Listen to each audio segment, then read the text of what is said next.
आपल्या आरक्षणातील घुसखोरी थांबली पाहिजे। महाराष्ट्रामध्ये ज्या गोष्टी घडत आहेत त्या ओबीसीच्या आरक्षणाच्या अनाथ माती कलवणाऱ्या घटना घडत आहेत। सरकार बेजबाबदार वागते, सरकारनं ओबीसीला वाऱ्यावर सोडले।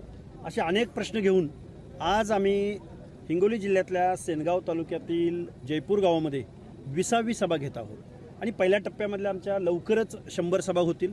पावसाचं वातावरण बघून या 100 सभा संपल्यानंतर आम्ही चलो मुंबई असा आम्ही नारा या महाराष्ट्रामध्ये देणार आहोत आणि तमाम महाराष्ट्रातला ओबीसी त्यांच्या मनामध्ये काय चीड आहे, काय संताप आहे आणि गावोगावचं आरक्षण कसं संपलं आहे हे आम्ही गेल्या 2 वर्षापासून ओरडून सांगतोय।